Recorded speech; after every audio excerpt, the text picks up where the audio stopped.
Hello and welcome back. Today I've got 4 cards for you using some products from Waffle Flower that incorporate die cut inlay. So here is a look at the cards you'll be making today, and let's get into it. So here are some pieces of Bristol cardstock, and I've got some Distress Oxide inks that I'm going to be using. I'm going to be making 2 backgrounds, which will go into 4 cards. I've got this set from Waffle Flower, and I'll be using that cover plate die and then some of the sentiments from the front. I love that now Waffle Flower ships you, if you buy the combo set, they ship it to you already in these nice packages. That is amazing. So that set's got some really lovely sympathy sentiments and makes it a little bit easier to send out some of those cards that are really hard to send. So I've got my craft mat out. I'm just smushing down some Distress Oxide colors, putting them down randomly. These are all kind of blue-green colors, and I'm just going to spray down my surface with a distress sprayer. That is always really hard for me to say. So I've got 1 layer down. I'm just going to heat set that.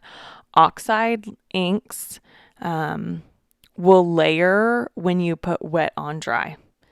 Instead of blending together, it will just layer on top. And so they're really unique in that way that you don't have to worry about it all blending together. You can just start over. So you can see you've got that original layer. Now you've got that second layer. I've got way more of that ice spruce showing. And you've got a little bit more of these little tiny dots. I love the way that this is looking. So once again, just heat setting that. All of this is really sped up. I do not heat set this quickly. So once I've got it the way I like it, I'll move on to the next one. So this one is going to be more of a purple blue type of card. So I've got a bunch of just little squares out, way more than I need for 1 card. Going ahead and just picking up some of the color. Going to then, of course, heat set it again. That's a little too homogeneous for me. It looks like all the colors have blended together a little too perfectly. So I'm going to go back in and pick up a little bit more colors. And now I'm getting more of that splotchy look that I'm after. So once again, drying that.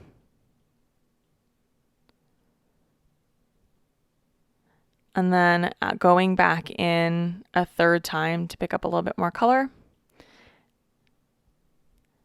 But I realized that I was getting a little bit too much of the same color, so I wanted to add in a little bit of that lighter tone.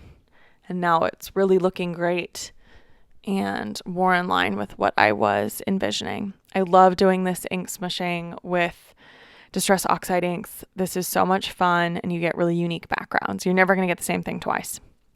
So now I've got my 2 backgrounds and just adding a little bit of water to get that oxide reaction out of them. Big spritz and little spritzes, and then just taking a paper towel to wipe up.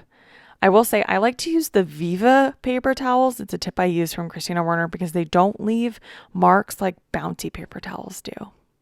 Because they're more cloth-like. Anyways, so I've gone ahead and die cut these frames. I've die cut them out of my backgrounds and then also out of white. So the first card is the frame out of my Oxide blended panel, and then I will inlay with white pieces. This is a very time consuming. And there is another way you can do it. You can just layer the piece over the top and press down and hope that they all, kind of line up that way. But sometimes it's kind of therapeutic to sit here and put in all the little individual pieces. So now that they're all in, that panel is complete. Now for the second panel for the purple card, I'll lay down that white border and piece it in with the little purple pieces. I guess for this die, the frame piece is the positive and the little triangles left behind are the negative. So just adding in some Gina K Connect glue, and then I'll go around and stick down all of my little pieces. So I've used press and seal from Glad to make sure that all those pieces stay in the same place, because I want to lay down the pieces exactly how they were in the background. So now that I've got those all inlaid in, and I did the blue ones off camera, I can now go in and stamp my sentiments. So just using some VersaFine Onyx Black ink to stamp down the sentiments. These are perfectly sized to fit into that line in the cover die. So this one says, keeping you in my prayers. Again, that doesn't even need to just be for a sympathy card. You could use that for a lot of different occasions. And now I will go in and stamp that same sentiment. Here is a look at the white with the blue Oxide ink inlay. So just once again going in and stamping that down. Nice, crisp, and black, and then I can move on to the next one. So here is the purple inlay piece, and I'm going to stamp a new sentiment this time. Just making sure I've got that lined up straight in my MISTI. It's really great to use a MISTI for this to make sure that your sentiments are straight. Honestly, I don't know what I would do without my MISTIs. They really help a lot in stamping. So now that it is lined up straight, go ahead and add on that Onyx Black ink again. These ones say, wishing you comfort. That is a sentiment I don't think I've seen in other sets, so I really like that one. Stamping that twice to get a really crisp image. And then going on to the Oxide piece with the white inlay with the blue frame. And then stamping that again.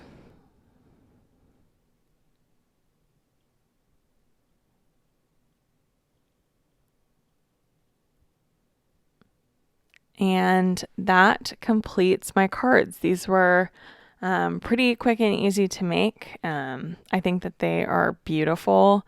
I really like this die and the sentiments that go with it.